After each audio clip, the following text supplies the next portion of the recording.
meus amados irmãos da PIB Nova Vida, tudo bem com vocês? Hoje, dia 12, quero conversar com você sobre o trecho da leitura de hoje que se encontra lá no capítulo 32, do verso 1 ao verso 4. Diz assim a palavra: Bem-aventurado aquele cuja iniquidade é perdoada, cujo pecado é encoberto. Bem-aventurado o homem a quem o Senhor não atribui iniquidade e em cujo espírito não há dolo. Enquanto calei os meus pecados, envelheceram os meus ossos pelos meus constantes gemidos todo dia, porque a tua mão pesava sobre mim dia e noite, e o meu vigor se tornou em sequidão de estio. Muito bem, hoje eu quero falar com você sobre confessar pecados. Quando a gente confessa os nossos pecados, há um benefício muito grande, há uma libertação, há um alívio enorme, mas o texto ele é claro de quando nós não confessamos os nossos pecados, o que nos acontece. Você pode ver que ele começa dizendo assim, bem-aventurado, que é a expressão que afirma, né? Como é feliz aquele cuja iniquidade é perdoada, quando o pecado não é encoberto. Ele está falando de um benefício, de uma alegria que vem sobre aqueles que não têm nada escondido, que não têm pecados escondidos, coisas ocultas pelas quais pratica o mal. E no verso 2 ele continua: Como é feliz a quem o Senhor não atribui culpa. E aqui nós sabemos hoje que o Espírito Santo de Deus, ele nos exorta e ele também nos traz um peso. Quando nós pecamos, não confessamos e continuamos no nosso pecado. E o texto está dizendo, olha, se você quer ser feliz, se você quer ter alegria, confesse os seus pecados. Que as tuas iniquidades sejam perdoadas. E ele fala o que acontece enquanto você não pratica isso. Verso 3 diz, enquanto calei os meus pecados, enquanto não os confessei, enquanto eu continuei neles, olha o que aconteceu. Envelheceram os meus ossos pelos meus constantes gemidos todo dia. Dormir com culpa, você sabe como é, deve saber. Você deita e a tua mente não descansa.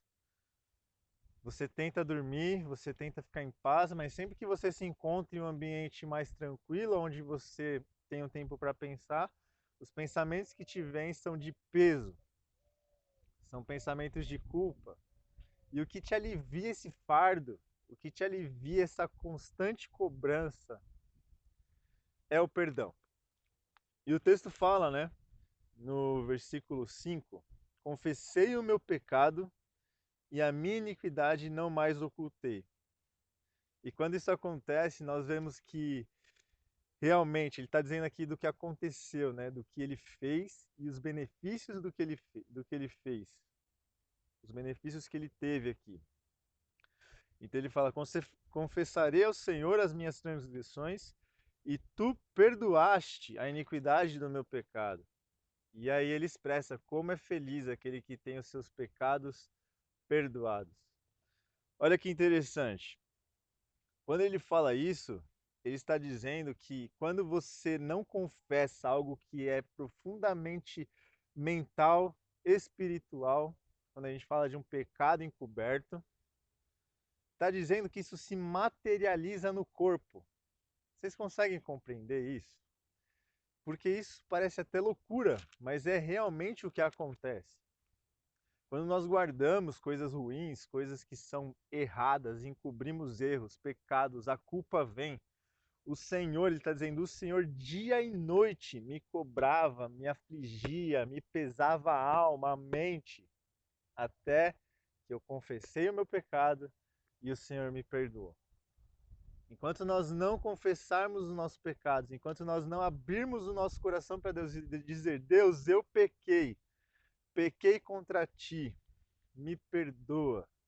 clamo a Ti para que o Senhor me livre da minha culpa. Enquanto a gente não fizer isso, enquanto nós não fizermos isso, saiba você, saiba eu, que nós sofreremos um peso da culpa, um peso que nos atormenta ao ponto dos nossos ossos, da nossa pele, do nosso físico sentir todo esse peso que é totalmente mental, espiritual, emocional. Não há benefícios em encobrir erros, não há benefícios em encobrir pecados. E ele fala, né, não seja você e eu como aquele cavalo ou a mula sem entendimento, que precisa de freios e cabrestos para serem dominados. De outra sorte não te obedecem. Que nós não sejamos duros de coração a esse ponto, do Senhor ter que nos forçar até que haja arrependimento, até que haja confissão de pecados. Que o nosso coração seja rápido em desfrutar dessa alegria aqui, que ele fala, como é feliz aquele que tem os seus pecados perdoados, que as suas culpas são lançadas fora e nós temos alívio. Como é feliz a pessoa que encontra isso. Então, que nós não sejamos duros de coração ao ponto de ficarmos sofrendo por não confessarmos pecados, por não abandonarmos pecados. E ele fala lá no verso 11: alegrai-vos no Senhor e regozijai-vos, ó justos, exultai vós todos os que sois retos de coração. E assim nós podemos nos alegrarmos no Senhor. O verso 10, ele fala assim, muito sofrimento terá de curtir o ímpio. Muito sofrimento. Porque não se arrepende, não confessa pecados. Então, hoje, o que esse salmo está dizendo para nós? O que Davi está dizendo nesse salmo é: há uma alegria incomparável quando nos encontramos diante de Deus íntegros, retos, perdoados, sem culpa. Jesus Cristo já nos deu tudo o que nós precisamos para nos acharmos diante de Deus, para nos encontrarmos diante de Deus, puros, santos e retos. Confesse seus pecados, eu também, que eu confesse os meus pecados, para que nós nos encontremos nessa alegria aqui, de nos encontrarmos justos, santos, sem culpa, com a mente aliviada, com a alma em paz, sabendo que nós estamos bem diante do Senhor. Não porque somos perfeitos, não porque somos bons, mas porque temos apresentado o nosso coração e as nossas iniquidades a Ele, confessando. Deus te abençoe e que Ele te dê esse alívio, essa paz e essa abundante alegria. Em nome de Jesus.